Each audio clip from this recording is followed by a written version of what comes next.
Hey, what's up, you amazing hackers? I hope you're all doing well today. So, I get the feeling that a lot of you know what Burp Suite is, but also a lot of you don't really know what it has to offer.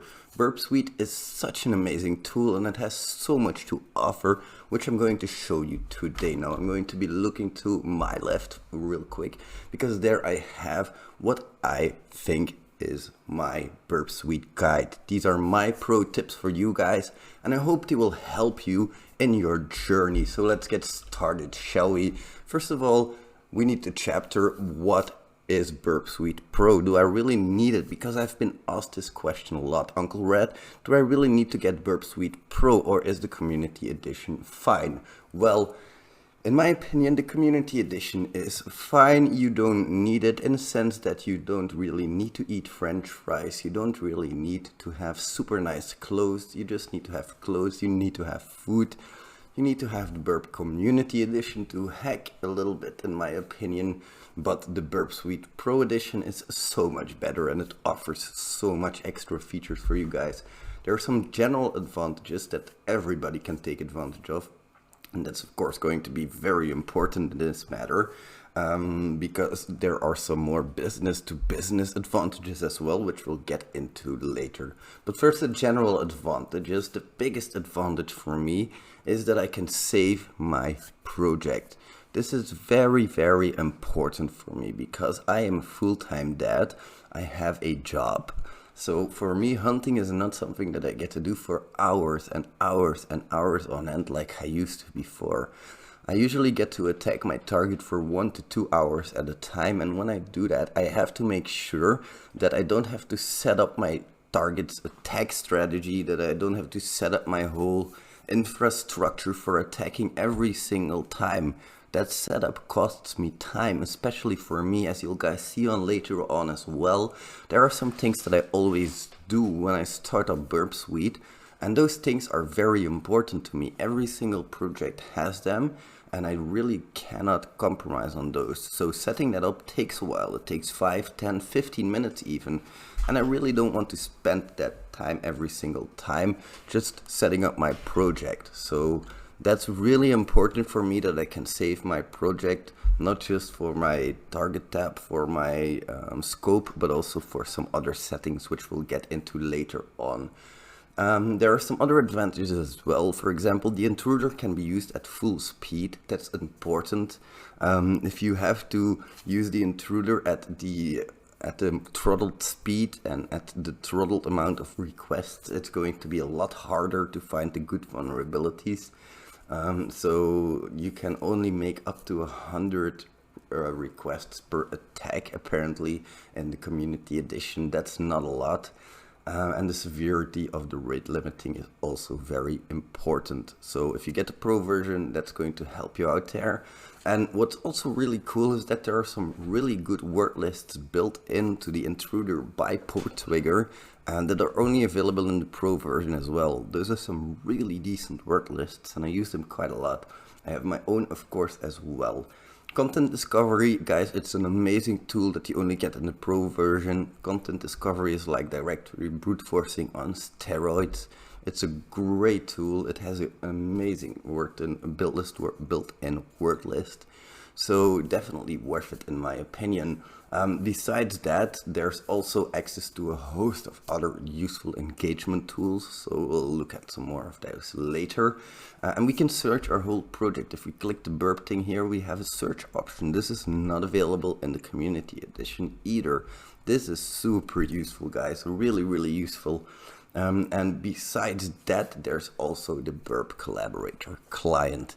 You have Burp Collaborator and Infiltrator clients. Those are very useful, that you have your own, that you don't need to share them with other people, because in the Community Edition you also have access to the Burp Collaborator client, of course, but you need to have the public version. There is no private version in the Community Edition, which makes it worthwhile in my opinion to have. But I really want you to look at these things and ask yourself, do I need them? Do I really need these things to make my experience good? If you really need them, then maybe that $400 or something, I don't know how much it is per year, but that amount might not be that much money, especially if you find one or two bounties with the extra functionalities that you have. There's also other things like a host of cool extensions. I've made a separate chapter on that, which we'll get into later on as well. Now, for small businesses, suppose you own a small business. You might want to get these automated scans as well. For bug bounty hunters, it's going to be a lot less relatable in my opinion, because a lot of targets, they say no automatic scanning is allowed, so that falls out of the boat. Also, as a bug bounty hunter, I don't think these automatic scans return as useful of vulnerabilities as they will in a pen testing scenario. That is because in a pen testing scenario, you'd be the first to a target. We are often the very last people to attack a target. So that means that we have to find some more hidden vulnerabilities.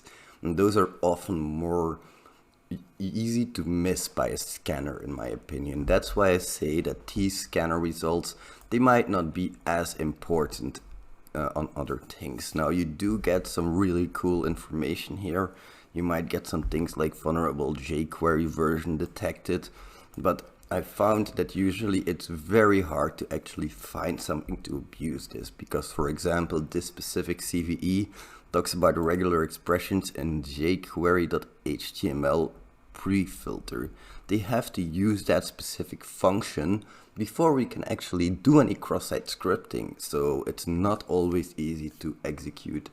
Now, suppose you have some CI/CD processes set up, that you have an automatic pipeline to which you deploy your production application, to which you deploy your testing application. You might want to have Burp do those automatic scans in your CI/CD pipeline. That's not in the professional edition. There's another edition called let me see real quick, an enterprise edition. I have to put it right. And that's going to have that CI/CD integration plus a whole range of other options I'm not going to get into today. That's a little bit outside of the scope of this specific course, in my opinion. Onto the Burp Suite dashboard. This has a lot of useful functions, and that's what you've been staring at the whole time as well. You can see here, first of all, that my task execution is paused. If you have Burp Suite Pro and you have these tasks running, or even the Community Edition, it's always going to do that if you have that option enabled. So I'm going to resume my scanning tasks. If you don't see your sitemap filling up in here, that's going to be because your tasks are not capturing. They might be off like this, or they might be paused. Let's see if I can, no, I cannot. You can also click here, of course. So if it is on this, that's also paused. That's also something you have to look at. So there's a lot of things you have to check, of course, very important. So after starting up, this is what we see. The first thing that I always look at is my event log. If I have failures, if I am not capturing my traffic properly, if there's something going wrong, it's probably going to be described in here what's going wrong, like proxy service could not start or authentication failures. There might be many different things that happen, and they can all come into the event log. Also, if you write a custom extension, you might be able to write events yourself. So that might also be found in here. Now for the scans part, in here we have a few different types of scans. We have a crawling type of scan, we have a crawl and audit, and we have an audit selected items. The audit selected items is only available from different context menus, which we'll get into later. But for now, we can click the new scan button. And in here, we see the crawl and audit and the crawl functionality. Now, there's a difference between those two. Crawling a website allows Burp to automatically scan it. It's going to go through the whole website, collect anything that looks like a URL, try to serve to it, and add it to the list. Simple as that. It's going to try to click on every single URL that it sees. And then the auditing part, of course, is very, very simple. For auditing itself, it's just trying to look at what it gathered at all of those web pages, and you can have your passive audits and you can have your active audits, also known as static or dynamic. And the difference between those two is that a static one is not going to execute any code. If you do a static audit, it's just going to look at all of the data that's on there, and it's going to try and see if there are any vulnerabilities programmed into that specific website, into that specific JavaScript file, whatever it may be. It's going to look for vulnerabilities in there based on some expressions. And then you can also just crawl, of course. You can enter your URLs that you want to crawl in here, and you can scan your different protocols. That's all very simple. I don't need to cover too much of that. I think people will know this stuff. What's really interesting though is your scan configurations, and you have your crawl and audit and your crawl, and by default your scan is going to run and it's going to run pretty obtrusively in my opinion. So what you can do is add a scan configuration, and you can add one or multiple scan configurations in here, or you can add your own. Now if we select from library, we see that there are quite a few built in already. In here we can do things like, for example, we can say we don't want JavaScript analysis because that can take a long time, so we can select that option, and then bam, it's suddenly going to skip all of the JavaScript files. We can say that we want a really heavy scan as well, so audit coverage thorough or even audit coverage maximum. We can add both, but it's going to take the highest one, of course, and these rules are kind of conflicting, so try not to add those. That might give you some conflicting things in your results as well. So we can add quite a lot of them in here. We can add a lot of these built-in ones, or we can add some of our own. And in there we have some crawling and auditing options, as you can see, which is the same thing in here. We have auditing options and crawling strategies. We can do the same thing. We can add a crawling strategy, and if we want to enable any one of these options, for example crawl optimizations, we have to click it open, and now this is going to be enabled. So we can say we want an optimization of a link depth of 5 max, for example, and then we can see in here that we have those options set, and we have a crawl strategy that's being set, which we can also put to custom, but we're not going to do that. But as you can see, you can customize this very deeply, and then we can save that to our library as well, which means that we can reuse that later on. We can now select that one from our library, as you guys can see here. Going to delete it again. We can also import stuff in here. We can move things up or down in this list. The order really matters, the order that you put things in, especially if you have conflicting things. It's going to really matter which order they are in. It might also just help for you to sort things out a little bit better. You can put things up or down to put them together. Now you can also import a lot of these. We're not going to do that right now because I don't have any configuration files ready. But that's about it for the scan configurations. So then we can also give it some credentials which it can use to log in.